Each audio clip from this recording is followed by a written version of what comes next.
you are very fortunate tonight because I'm going to introduce you to a cutting edge of technology circa 1900. It was Ansel Adams' profession. He was born in 1902, and he became a proficient pianist, actually, a concert pianist, by the time he was 21. And then he discovered the box camera. And the box camera was given to him by his parents, and he took to it. And pretty soon he got a bigger camera, and he ended up with an 8x10 view camera. Now, a view camera is different from what you're having. Actually, it's quite similar to a cell phone. You know, you just hold it up and you see the picture and you click, right? When I was at top of my game with the view camera, it took me a half hour to take a picture. But that was just because I'm slower than the rest of you. His was a little different from what I had. I had a small view camera. What they use is 4x5-inch film. Film, you remember film days? Oh, yeah. There is something special about film, and we old timers still have a fondness for film. Actually, something you could hold and look at, you know. Mm-hmm. Digital, it just is a figment of someone's imagination. It's hard to really justify its existence even. But with film, you have something you can hold in your hand. Now, there's a difference between what I did and what he did, and that is the size. Now, this is the size that I used. This is called a 4x5-inch, and you set the camera up. And at the last thing you do with the camera is you load it with film. And then you take it out. And the thing is, you've got to be careful that you remember to turn these dark slides over, because if you don't turn them over, you lose track of which one's been exposed and which one hasn't. And that can be quite an interesting challenge, because then you have a choice of either taking a chance of double exposing, or you just have a blank sheet processed. But he didn't use the little stuff I did. He worked with a film holder like this. This is an 8x10. And so if you look at the pictures here on the table, you'll notice that they are the same size as this. Mm-hmm. That's because they're contact prints. They're not enlargements. And when you have a contact print, there's no optics involved in the printing. You just shine the light through the negative, and it's in contact with the printing paper, and out comes the result. Oh, by the way, did you know that Samuel Morse could not see any purpose for photography? The inventor of the Morse code, he says, what's the point of that? You know, something that's light turns dark, and what the dark turns light. He says, there's no reason for that. He couldn't realize that a negative of a negative is a positive, isn't it? So anyway, that's an aside.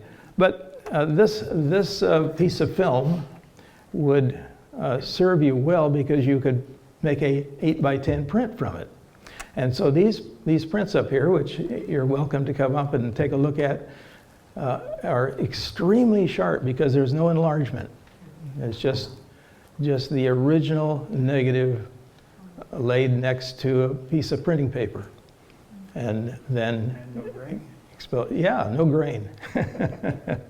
So anyway, it's a different game than what you have, because your efforts are largely automatic. That is to say, it focuses automatically and exposes automatically. He worked very differently than you and I do, because he had a penchant for exactness. Being a musician as he was, he paid very close attention to the variables. And you know, the difference between a student that can hit the right notes on the piano and a concert pianist is the subtle nuanced beauty that an accomplished maestro can give to the piano. And so that's the difference between what you and I do and what he did. He was very exact and controlled his variables very, very closely. Any of you familiar with the zone system? It's one that, the zone system is what Ansel Adams developed so that he could see in his mind's eye the picture as it's going to come out on paper before he takes the picture. Now, he did that with equipment such as you see here. Excuse me, I got to get this out of the case here. So he would set it up so that he could see the picture. And by the way, the picture in a view camera is always upside down. Every picture that a camera takes is upside down. And of course, the view camera, likewise. But it takes a bit of getting used to, but once you get used to it, you don't even think anything about it. This is a light meter. Spot meter? This is Ansel Adams' favorite light meter. It's different from most. Of course, most of the cameras are either automatic or it has a meter inside, you know, where even a spot meter. I'm sure some of you have cameras with spot meters. This is kind of like a spot meter, but it's a comparator. And you dial until the light in the center matches the tone value that you're looking at. And he studies it, the picture that he's taking, and then he arrives at the exposure that he needs to set the lens for. So you can see why it might take a half hour. As a matter of fact, Ansel was quite common that he would go searching for the picture and the camera angle he wanted. Then he'd leave and come back the next day and take the picture. Unfortunately, that doesn't work too well in the Northwest. Because, of course, we seldom have 2 days alike here. Yeah, very true. So he really didn't care for the Northwest that much. He did take some pictures here on the peninsula, but he really preferred more stable weather because his work was very methodical and exact, and he really had no desire to just plink away. Oh, and by the way, when you have an 8x10, you don't take a dozen pictures. How many do you need? You need one. So he would work until he got the right one, and then he'd take the picture, and then he'd go home. So it's a very different kind of photography than what we are accustomed to. But it's one way that a maestro can achieve great beauty. And we're going to look at a little of that this evening. So Kathy, are you ready? Yeah. Why don't you pass that around, Ross, and let them look at it a little bit. This? Yeah. Okay, but you got to give it back. Who wants it? There you go. That's heavy. Yeah, it is. It's a heavy, That is a heavy instrument. Yeah. Made in England. Yeah, it's English. Yeah. Wow. Well, it was my great pleasure to be able to work under the aura of Ansel Adams. I was 24. I was still in college, and the idea came to me. I so admire his work. Maybe I could go and work in Yosemite Valley, and so that's exactly what I ended up doing. Fortunately, they were willing to hire me, and I had the thrill of being in close range of the master. He was very much a gentleman, and so I really enjoyed every opportunity I had to interface with Ansel Adams. But Yosemite Valley is a very special place. Kathy, are we ready to go? Okay. Probably you all are familiar with Yosemite Valley. If you're not, it's very definitely worth the trip. Ansel called this a vast edifice of stone and space. And it is a remarkably beautiful place. They are just, I was able to spend 4 months there working, and every day off I took off and explored a new trail, you know. But early on in the summer, I got there in June, and early on Ansel Adams had a workshop where people would come from all over the country, maybe the world, I don't know, and ask him questions. And there's a lot of technical aspects to the business, and so he was willing to answer. He was very much a gentleman. I was very impressed. In my day, photographers were eager to contend that they were the best, you know? And ego gets in the way of photography. But there was no ego expressed in Ansel Adams. He was an accomplished best, and I guess he knew it. But he didn't have to tell anybody.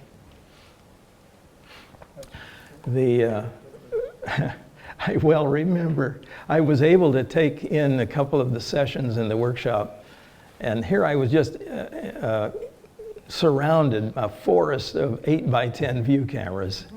They're just amazing cameras. And here I was plinking away with my little 35mm Pentax, and all these very serious photographers were very busy asking him questions. But he had a lot of patience to answer them well, and I'm sure they felt privileged to be able to speak to the master himself. He had many venues, from Alaska to Hawaii to the Southwest, and if you look at any of his work, you'll see some beautiful work in all those sort of places. But I think he did his best work in Yosemite Valley. And the reason was because he lived there, you know? Well,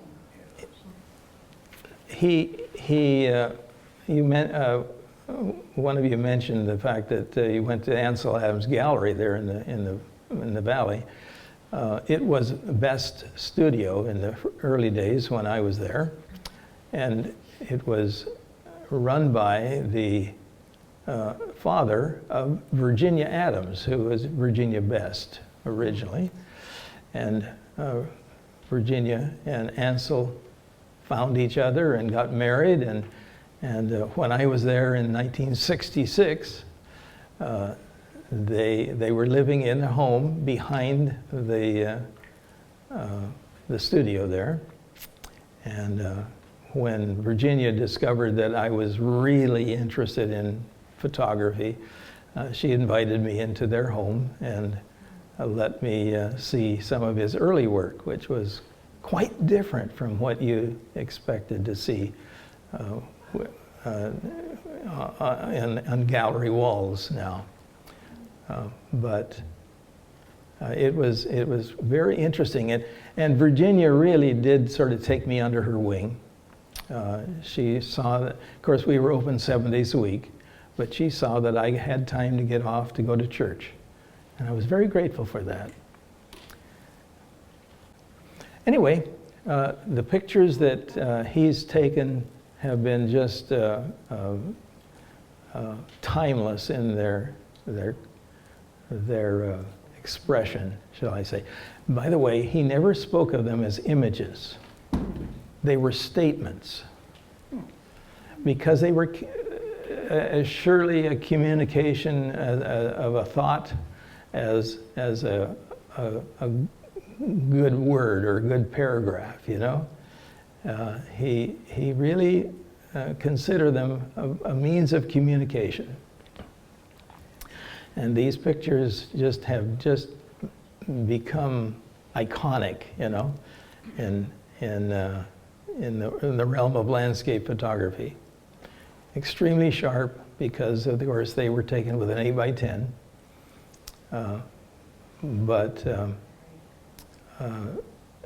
and they're black and white. And you know, it's interesting. I heard him speaking once, and somebody asked him, if you had to do it over, would you do it in black and white or would you do it in color? And he said, I'd do it in color. Well, that gave me an inspiration. I said, maybe I can, you know? 3 years later, I moved up here to the peninsula from California, and I saw that this country deserved the best I could afford. And so then I got a view camera and I went to work. And no, I didn't come up to his standard, but there were a few times over the years that maybe one or two might be considered his standard. And those are the pictures that I've enjoyed sharing with many, many people for years. So I hope that his work is something that you all can be inspired by and enjoy and strive to achieve that standard that he set for us, because they're truly remarkable. Okay, well, thank you for letting me share a little of my memories and the hopefully a little insight as to Ansel Adams' approach. It's been a treat for me, and I thank you.